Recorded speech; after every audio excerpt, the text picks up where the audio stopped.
I was recently incarcerated for 31 years, and I came home August the 15th, and I'm here to tell my story because I feel like it could help someone going down the same path I went down as a young man. You know, not understanding the gravity of situations I put myself in. You know, and I want to share, let people hear my story. You know. Could you tell me a little bit about your childhood, where you grew up, well, what your family was like, and what life was like for you as a kid? Yes, sir. Well, I grew up in Santa Ana, California, Orange County. Pretty diverse area back then. It was. Um, I had a large family there. My family been there since the early '50s. My grandfather moved out here from Texas, so he moved out here for a better life for his family. You know, he was in the military and whatnot. He bought my mom's and her three siblings out here, and he was a hardworking man. You know, he was like a man's man when you look at it, a good person, like a role model. You know, and he raised his family up well. I was interested in school as a kid, sports. My dad worked for the post office. And your parents were together when you grew up? Yes, they weren't never married though. They were together, but they were never married. Was your father a good role model, you'd say, in your life? Yeah, my father was. He was. My father was a good man. And your mom? My mom was a good person too. It just later on things happened in life where addictions came into play as I got in my early teens. Well, I got involved in gang life, and I got kicked out of school. Once I got kicked out of school, that seemed like my life took a dramatic turn for the worse. My age group wasn't like my uncles or the older people in my family were involved in any of that. It was my generation that brought the gang life to my family. So just growing up in the neighborhood that gang infested already. So it was like guilty by association, so to speak. During that time, as you were starting to get involved in gang life, like what are some of your earliest memories of other kids being involved? What did you think of them? Did you think it was cool? Did you think it was a way to make money? What was it that kind of drew you to that, especially since your parents weren't that role models of that? I didn't look at it like it was a bad thing. I looked at it like just a bunch of kids that were friends because, like I said, most of us grew up since elementary school together. So I never differentiated like family from the gang. Like my friends, y'all like my family. And so once I took that stance, that made it easier for me to adapt the gang mentality, so to speak, you know, because you mess with my family, you mess with me. So I took my friends and my family. We started stealing cars, just breaking into houses, stuff like that. Well, the first time I got arrested, went to juvenile hall, was I broke into a school, but it was on Halloween, and I never forget, I was dressed up. We had been dressed up earlier that day, and the officers came to our house, and they arrested me that night. They took me to juvenile hall, and I was like scared. I was scared because it was my first time, but my mom came and picked me up that night. They let me go on house arrest. So that was my first encounter, like with really being that nervous going into a situation, you know, not know what to expect. Was that your first quote unquote crime that you got caught, or was there many you got away with before that? I had the petty, like stealing candy out of stores, stuff like that when I was a kid, yeah. But that was my first time like encountering like I'm going to jail. The first time that you were caught, how old were you? Kind of what was the plan, and how did it go wrong? I was 13. I was 13. I didn't really have a plan. I was just impulsive, you know. I just seen something was open and just went in there. And that was take some stuff. Stealing some things? Yeah. At a school? School I went to, like the elementary school I went to, like just doing idiotic stuff. And there was no fear at the time? Did you ever think you would get caught? It was fear, but I didn't think I would get caught. I didn't think I would get caught. When they came and they picked you up and you were taken to juvenile hall, what was that experience like? I was there, but I didn't get to get really booked all the way in because my mom came that night. They called her and they let me go that night, put me on house arrest. And what did your mom say? She was mad at me, you know. She wasn't pleased with me, you know. But I was her son, her youngest kid, so she always like stood by me, you know. She supported me, even when I was messing up, she supported me. She did things to try to get me to go in different directions. And it was just me, It was me. I should tell her, like, it's not because of you. You did a good job. I just made bad decisions, When you look back now, like, was there anything that could have worked or could have changed you or could have kept you from making those decisions? Yeah, I think there were things that could have, like I said, I got kicked out of school. And I talked about this before. That was like, I feel like that was the big turning point in my life because my mom had moved me from one school in the neighborhood I grew up in because it seemed like direction things were starting to go, moved me to another school. And it was in another school district. Now, they let me go there, but they said, you get in any trouble, you're out of here. No breaks. So I ended up getting in a fight at school. I was like 13 or 14. I ended up getting in a fight at school. They expelled me from that school. After that point, it seemed like that's when my whole life just started going down. The way I started acting, I went to continuation school, and that wasn't helping me out because we go to school for 2 hours a day, and then boom, you guys can leave. So just imagine a young gang member goes to school for 2 hours, then back on the street. So that kind of like took me in a different direction. And then I kind of had some kind of, not hatred, but I started to dislike authority figures because I feel like, the back was turned on me, So what happened in the preceding years then between then and when you got convicted of murder, right? Yes, sir. What were those years like? Were you still in and out of school and getting in trouble, or what happened? Yeah, I was in and out of school, but I was getting in trouble. I went to juvenile hall numerous times, like before, I committed my crime when I was 21. What happened that ended you up in juvenile hall multiple times? Mostly gang stuff. Like one time I saw some rival gang members, and I took one of their chains and punched them, and I went to juvenile hall for that.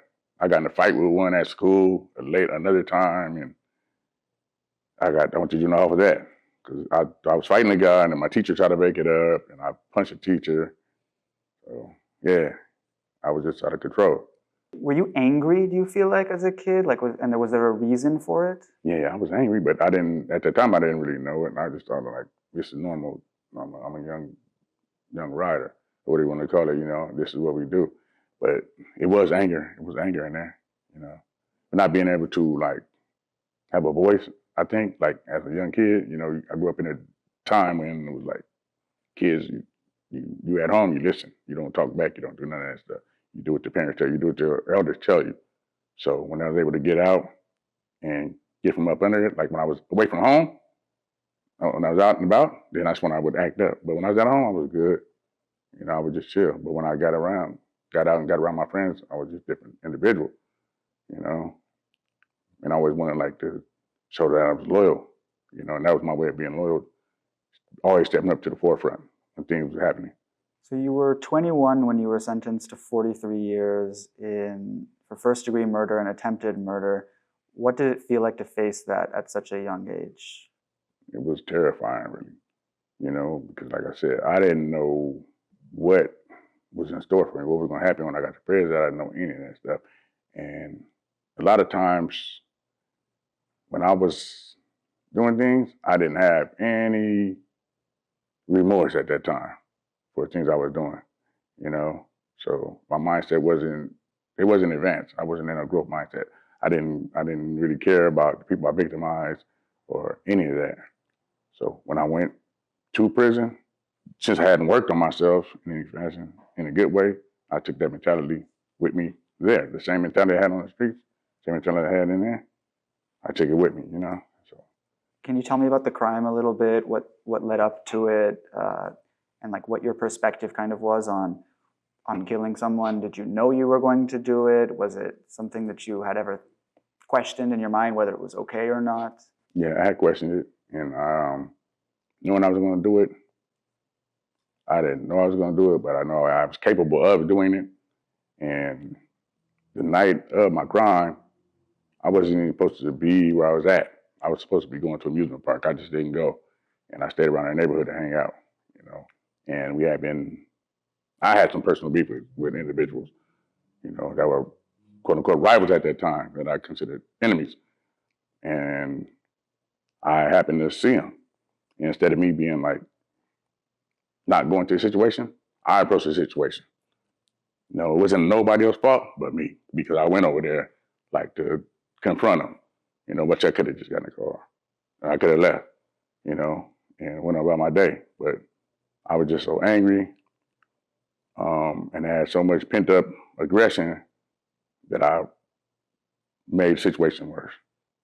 And I approached, I went over there. We had an argument. We had some words,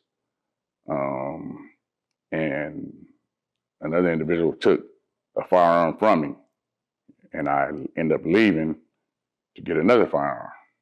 And when I came back, the guy was still there, and I shot him. What was the story with this guy? Was he similar to you in your age? Similar, yeah, same age. Grew up in the same community. Knew each other. We just went different directions as far as the gang thing went. And what about the court proceedings? What happened there? Did you plead guilty, not guilty? What? I pled not guilty. Yeah, that's another thing when I talk about not understanding accountability. Even knowing I did something, I'm still in my mind in denial. Like I'm gonna get out. I'm gonna beat it. I had that gang mentality. Like, no, nobody's gonna come to court on me. And so you spent 31 years in prison. What moments stand out to you from that time? In a good way or a bad way? Let's start with the bad ways. Stood out to me was just the lack of freedom. I know prison is all about not having freedom, but just sitting in there, it's like a person like walking dead. I feel like a walking dead. I'm here, I'm breathing, I'm doing things, but this is my world. I'm confined to this little circle, and you got to live with someone else. But like in a little cell for years, it was frustrating. It was humiliating at times. You got to get undressed. Sometimes they come in, hey, want to search you and make you scribe and cough and strip, all this stuff. So it was terrible. It was terrible. You were in there for 30 years. So 30 years. Across those 3 different decades, like what was like the first third of your sentence like versus maybe the last third of it? The first third was more the same as when I was on the streets. I'm doing my gang thing. I'm doing everything that I'm not supposed to be doing in prison. I'm still doing that because I hadn't made no effort to change my mentality or change any of that. And I feel like I was a bad individual, but looking back, I did a lot of bad things, but that was my first time in prison was that same thing, pretty much more the same thing. Not following rules, getting write-ups, going to the hole, and I like, this is part of prison. This is what I'm supposed to be doing. That's how I rationalized it, Do you, now looking back, think that prison does a good job rehabilitating or not at all? You have to take effort to want to rehabilitate yourself because they have the classes, they have different groups, they have a lot of things that now that they didn't have when I first came in. College, and everything. So if you want to, you can take advantage of everything that's in there, So it is way better now because I see a lot of guys that you would never suspect like would make that change. A lot of people probably saying the same thing about me, but it's possible and it's there. What about drugs and alcohol? Was that ever a part of your life or your story? Yeah. Even in prison, I continued to drink. So drink and smoke weed. When did that start? Yeah. What kind of drugs, at what age? And then can you talk a little bit about your relationship with substances kind of throughout the years? When I got involved with the gang stuff and all that, around the same time, I was like 13, smoking weed, started drinking. Because I grew up in a family, I got a family that drinks. So I seen that my whole life pretty much, So I just it's regular to drink, So I would drink and I would smoke, And I did that pretty much every day once I got of age. But I used to dabble when I was younger, But once I got up there, like 15, 16, and it was over, I would drink and smoke a lot.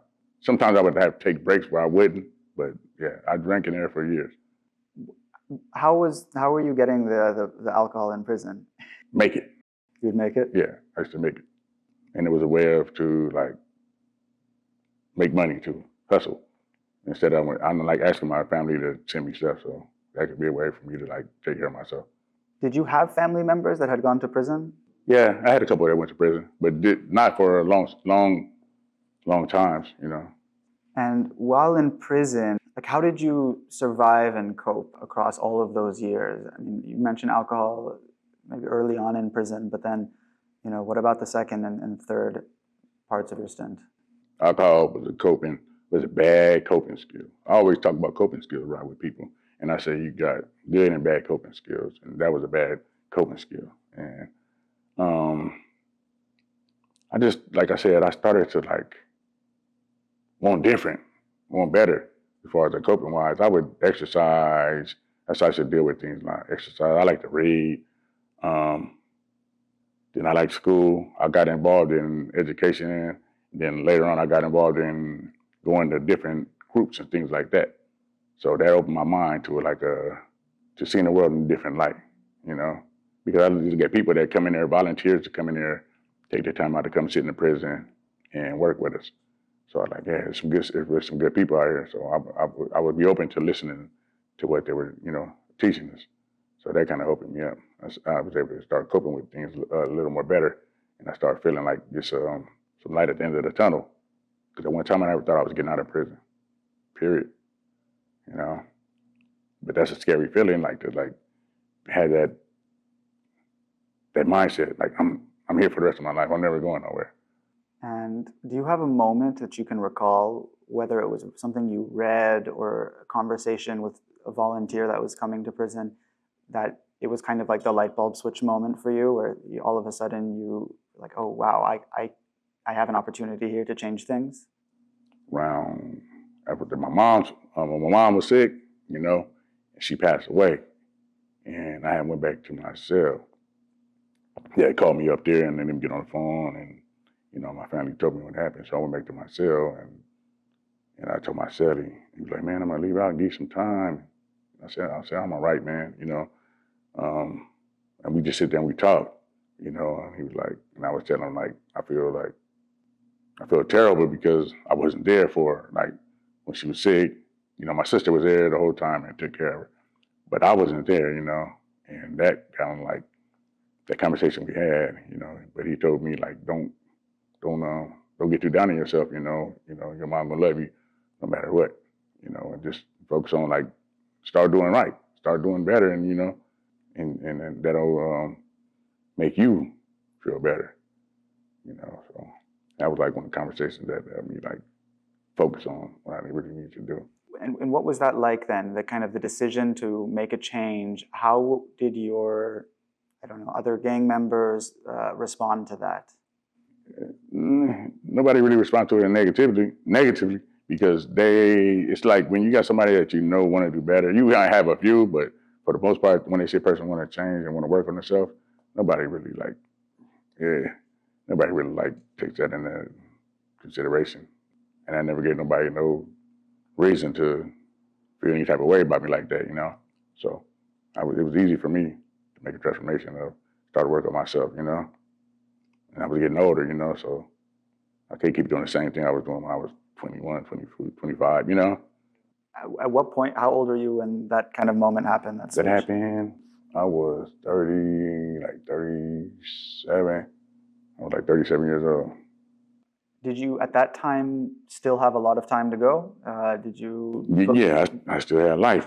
Back then, it wasn't like, lifers wasn't getting out. Like, unless they got overturned through the courts or something like that. It wasn't like anybody going to parole board getting found suitable. On level 4, I had never seen it in my life. So, yeah, but it was something I need to do personally, like to make, make myself a better person and treat people better. Which prison were you at, and did you change prisons at all ever? Yeah, I changed. I was at Centinela at that time, but I changed. I've been to a lot of prisons. What was the difference in your experiences at these different places? Were some better than others? Yeah, I started off on the level 4s, so I was there for like 26 years. And That's like level 4, what does that mean? like maximum security. I was there for a while. Then I turned level 3. That's a lower level where you go. And I went to another prison where that's when I got to see like all the programs they had and educational stuff. And that's when I jumped in it. And I got a job working in the mental health department. In the mental health department? Yeah. I was helping some of the lower functioning guys in the prison. I did that for like 5 years until I came home. So that was like, that was a big change for me in my life too. It created a lot of empathy and understanding, and Tell me about that. Like, what drew you to the mental health clinic? My mom worked with mental health when I was a kid, so I would always be around it. She worked at a state hospital out there in Orange County, so I used to go to work with her sometimes. And so I had a different. It gave me a different understanding. So I know it's something I always wanted to do. I always wanted to like try to help people. Try to help people. Even when I was on my negative, living that negative life, I still thought I was helping people. That's what I always wanted to do, And a lot of that came with the peer pressure and all that stuff. But in my mind, I'm helping somebody, But yeah, my mom, it's like runs in my family. It seems like, that's what we try to help people. So she did that. And as well, my sister, she works in something similar to that, helping people out too. So it was like just perfect for me, When I went there, some guy was like, "Hey man, you might be good for this job because I see how you vibe with all the guys around here." And I'm like, "Yeah." I said, I'll check it out. And so I filled out the application. I had an interview with the ladies, and I got the job. And it was like really changed my life, though. It did. If I didn't have that job, I don't think I would be here right now. What was it that was so impactful about the job? It was just like I just go to work, and you would see people that didn't have any family, didn't have no connection with nobody on the outside, but they were just so humble, so understanding, and it was like, man, like they should be bitter. They should be mad. They should be bitter, but they're not. So, and I'm like, man, you got people that help you out and do this and that for you, so you learn something from them.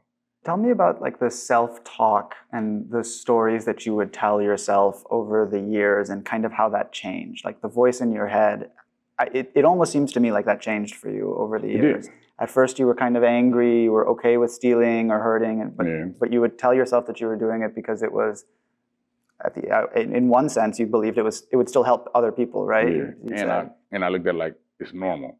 Right. Because it was just so prevalent in where I was at.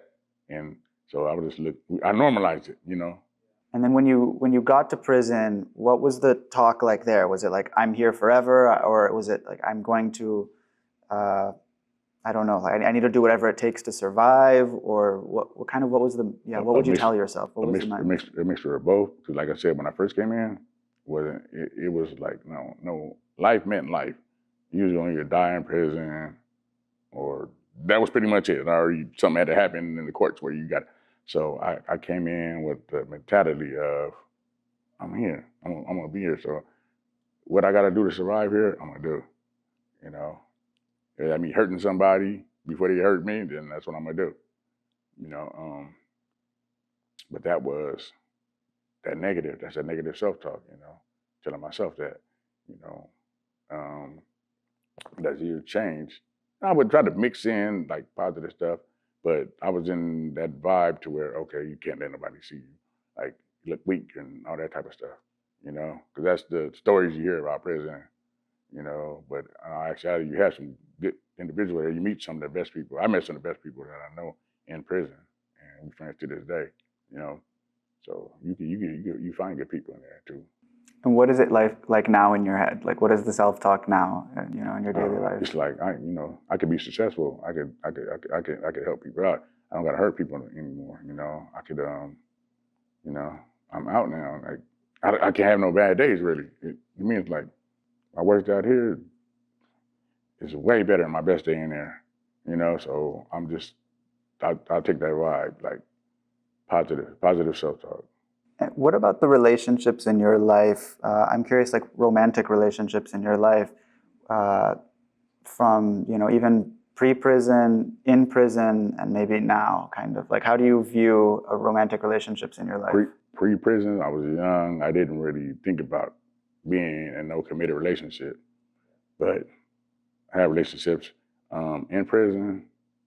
I have relationships, not in with people in prison, but people on the outside. It can be stressful, it's because it's like, it's so many barriers, all you got is a phone call and a letter, So, but I think you build more of a spiritual bond because you don't have a physical presence, but just the letters and the good conversations, those build a tighter bond, I think. So I was able to bond with people like that. I made like just friends and just female friends. Now, I have a beautiful person in my life. I'm engaged, got engaged on Christmas. Wow, congratulations. Thank you. Do you think people who have never been to prison misunderstand it? Yeah.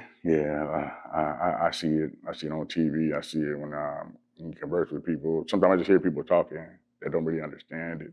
What do they not understand? It's a horrible situation. It's a horrible place, but it's some good can come out of it, because a lot of people like me, I think if I would have never went to prison, I'm positive I probably would have got killed. 97% sure that I would have got killed.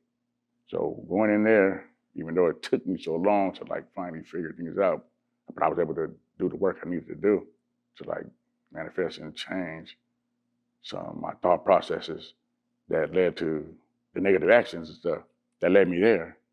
And do you think that everyone can be redeemed, or were there people that you met kind of in prison where you were like, this person will never change? I think everybody can be redeemed, but it's up to that person. Like it can't happen from the outside. It has to be some internal stuff that you want to do, and some people don't want it because some people still caught up in what other people say about them or think about them in there. So they won't take that step to try to better themselves and go to groups and stuff like that. Because all that helps, on down the line. So yeah, I think people can be redeemed because people probably say that about me. Going in there like, this guy, you never done, So, but I was able to like redeem myself. I can never take back what I did, I did a horrible thing, but I'm always gonna pay amends. I'm always doing something to, pay it forward. You worked in the mental health department. I'm curious what you saw from like a psych meds perspective. I know that a lot of people in prison end up taking meds to kind of escape and, or, as treatment for actual mental health issues. But yeah, I'm curious your perspective on the kind of that escapism or the relationships with meds and what you would see from, the mental health department. That's funny that you said that because I talked to somebody about that not too long ago, and I used to tell them like we used to have, like when I was on level 4 yard, if we had people that were on meds, like psych meds, we didn't like, that was like a no-no for us. You wouldn't talk to them? You wouldn't be friends with them? You look down on them. If we had homies that was on meds, we'd be like, well, why are you on this? That type of thing. But a lot of people had mental health issues and they needed that. But we didn't know that at the time. We were just on some gang stuff like that. That's weak. But when I got that job, I started seeing like, okay, some people do need that help. Some people really, really do need that help. But you got some individuals that don't. Some people just use it to escape, so, and it's like state sanctioned drug use or whatever. They got some new stuff. They got Suboxone. They got people taking that. Do you feel like the meds ever held people that you were working with back from changing or working on themselves? Yeah, I seen some of the guys. I could tell for a fact. I could tell that the meds was like holding them back because it would just be like they would like be out of it sometimes, and niggas be like, man, the meds they're giving me is too strong or something like that. But making that progress that they needed. Were you ever drawn to them or no? Meds? Meds in prison? No. And it was purely, you think, because of the mentality of gang members about it? Yeah, and I feel like I don't need it. I'll self-medicate. That was ignorant mentality, but that was the mentality I had. I'll drink some wine or smoke a drink before I take some of that. That's all right, but that's not all right. You know what I'm saying? It's like, come on, man. Yeah. What were the biggest lessons or skills that you think you took out of your time in prison? There's so many lessons, but the biggest one, it probably was, for me, you stay the course, you will be able to make that change to like get to where you want to be. As far as like me, I want to get out. You know, one time I thought I never was getting out, but then I started seeing it was possible. So I made the necessary changes that I needed to. You know, I stayed the course. You know, I didn't give up. I didn't try to do nothing crazy to myself. I didn't, you know, I didn't get reckless and be impulsive like I used to be. I think to be a listener, to be a good listener, because sometimes you talk too much and you listen, you learn a lot more. You know, that's a skill I think I got now.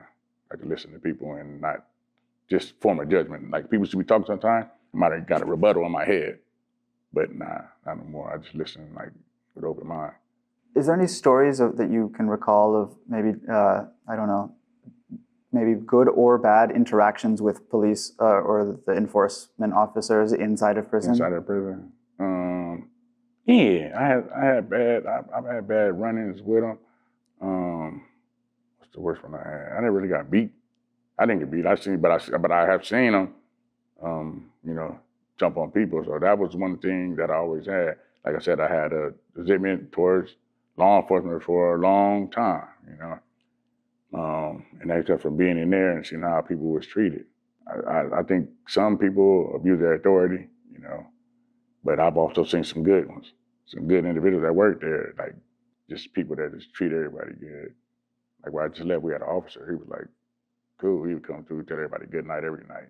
And he treated everybody. He'd come through every night before he leave and tell everybody good night. But he treated people, you know, he treated people respectfully, you know, no matter what they was in there for, what it was, but he treated people right. So I try to like to have that mentality no more, you know, because I know people got jobs to do, and I understand like they could be going through something in their lives as well, just like I was. So. Was there ever a moment where you got in a lot of trouble in prison and had to spend time in isolation? Yeah, I did. I went to isolation several times. Yeah. What were those instances from? Like, what was happening? Riots, getting caught with weapons. Could you like tell me a detailed story about a riot?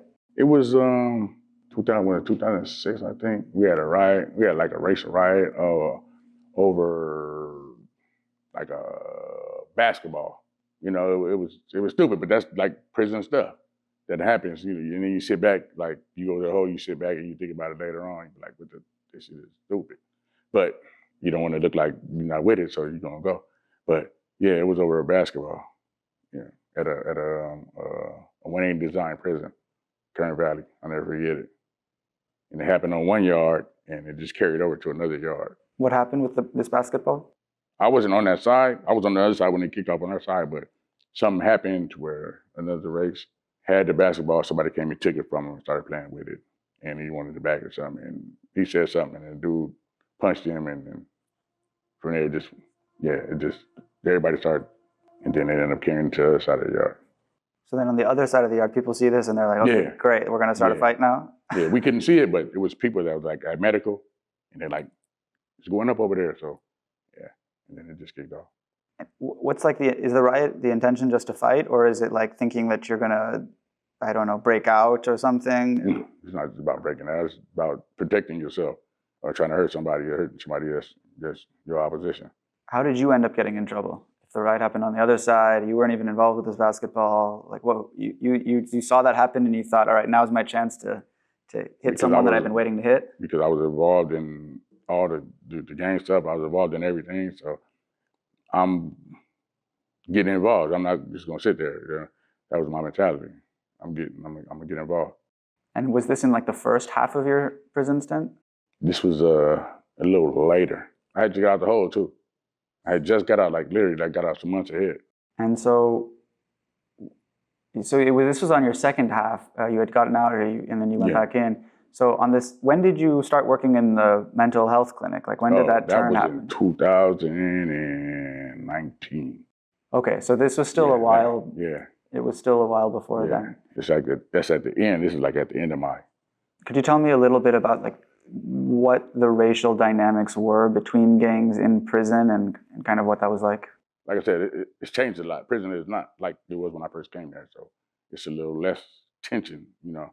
But if it's like if you black and you see a black person fighting another race or something like that, or that's just how it goes. If another racist fights somebody, they're not going to let that. That's not supposed to happen. I'm not supposed to be fighting no other race. Period, point blank. So if it usually happen, everybody's gonna get involved. You know, and that's just the way that's the way it's been in California. So It's you like kind of no just head stick up. with So your own race, and then if you end yeah. up if there's some kind of crossover interaction, it usually turns into a fight. You could be cool with other people, like from different nationalities and stuff like that. But when it comes to like some violent stuff or something like that, then that's when it comes to like everybody getting involved. But I'm always been like the type of, I got friends from every race. I don't really trip like that. Like I'm in there, so I'm gonna do what I gotta do. I don't like discriminate on nobody and nothing like that. I chill with whoever. You know, that was part of my job too when I was doing the thing, because I didn't care what race he was. I had to take care of it, you know. When you were a kid, did you ever have a dream of having a job or some kind of career that was outside of the gangs? And then the second is, once you started to believe that you could get out of prison, once the courts changed and you saw that there might be a path for you, did you have a new dream of what would be of your career and life coming out of prison? Yeah, I had a dream when I was a kid. I wanted to be, I like sports. I used to play football and all that stuff, baseball. And all that. So I wanted to be a football player. I had an uncle that was a football player. He was a professional football player. He went to the NFL and all that stuff. So I'm like, yeah, I was pretty fast. I ran track. So I'm like, that was my dream, like to go to college and be a football player. You know how difficult that is, but that was my dream.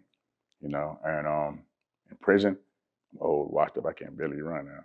But now, my dream, like like I said, when I got that job working in mental health, I want to do something in that capacity. So go back to school. I was going to school trying to get my degree in sociology, a couple of units off.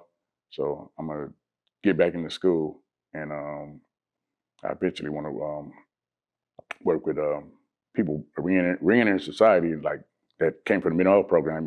There's a lot of resources. A lot of people don't have resources. They're getting out of prison, and they just put them out here. They got to go to transition. I understand that, but people need more resources, especially people that don't have no family. So the perspective became helping people come when you came out. What did it end up manifesting in now that you've been out? Are you working? Not yet, but I'm out here in LA, so I'm not staying out here. So I'm just gonna wait till I get back to Orange County. And I got something lined up. I want to work out there. What was the process like of getting out of prison? Did you have to show up in front of another board of judges of sorts? And what did you tell them? And I went to board March the 24th, and it's two commissioners and the DA from my county. But it was done on virtual, And basically, I was in there for 3 hours, no breaks, nothing. I stayed. They asked me for a break. I was like, no, I'm good. And we just basically talked about, from time I came to prison, from my childhood, time I came to prison, and my progression negative, and then my change. So I was able to break everything down for them, and they were satisfied with how I answered the questions.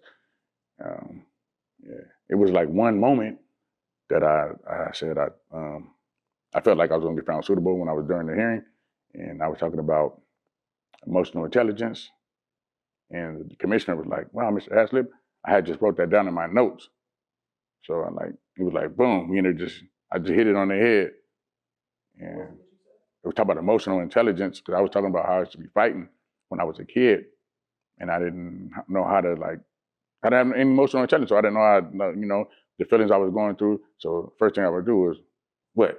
You want to fight? That type of stuff, and I was just breaking that down to her, And I thought I had emotional intelligence, and that was when she was like. Now that you look back at it, what is your relationship with anger now, and how did that change, or in your perspective on that anger that you had as a kid? That's a trip because I've been working on anger. I'm in anger management still. It's something they mandated, but it's something I need to continue to go to different groups. Oh, you're in anger management. Yeah, I go on I Mondays. thought you were saying you were a teacher for it. No, I go on Mondays. I still do different groups and stuff. But my relationship with anger now, I know anger is like a secondary emotion. So I know it doesn't just come up, but it comes from somewhere. So now that I understand that, I'm like, I always question myself, why are you mad? What you angry about? What is it? You know what I'm saying? And when I do that, it always simmers. If I got any aggravation or irritation or something, it'll subside. I just gotta have that self-talk, talk to myself. Why? Where's it coming from? Because like I said, anger came from stuff, childhood traumas and stuff like that was unresolved. But when you're 13, 14, 15, you don't know anything about it, no childhood trauma. You don't know how to break it down. You know there's some trauma involved in your life, but I don't know how to break it down. But once I was able to like do the work and study and just go to groups and listen to other people's testimonies and stuff like that, I was able to put everything together. So I was able to talk about it. I used to didn't talk about it. I would just sit down. If I'm mad, I'm just quiet. If you're comfortable about it, I'd like to hear a little bit about that trauma, because when we started this interview, you kind of gave me the answer that I think most people give, which is, I love my parents. They gave me the best childhood. Yeah, it wasn't the best childhood. I didn't have bad role models, all of those things. But then now having all of this experience, I'm curious, like, do you look back on it and you're like, well, actually, there was a few things that were traumatic from my childhood that if that didn't happen, or if if I had been to therapy, that would have changed things. Yeah, it was a lot of trauma. Just like I said, growing up in a neighborhood where there was a lot of violence, drugs, alcoholism, and even within the household, that type of stuff I seen, drugs and stuff. But that was like I said, that happened like when I started getting 10, 11, So that was traumatic because I started feeling like people wasn't really there for me, which they were. They were just dealing with their own demons or whatever they had to deal with. Yeah, it's tough to have, now I guess it's easier to have that empathy for them, Yeah. right? Because now you can say, well, they were coping with their own traumas, Yeah. and that left you not knowing what to do with it at that age. So, okay, on your first day out, what did you do, and what was that moment like? Oh, my first day out, I went. I got a out there in San Luis Obispo, so I went. I went to the beach, went to Pismo Beach, and I jumped in the water because I love the ocean. So that's something I've been talking about. Man, I'm gonna go to the beach. I want to go in the water. So that's something I did. And it was a day. Up there in the central, it's kind of cold. The water's colder up there, but I did. I went in the water, and I feel like let me rinse some of this prison off of me for a minute. And it was a wonderful feeling. My sister was there. All my best friends, he came. My cousin, my fiance, and some of my other buddies one that was incarcerated with him, and another guy I met that runs a group. He came up there as well, and some of the people that's part of the group. So they came to meet us at the beach. So it was good. It was a fun homecoming,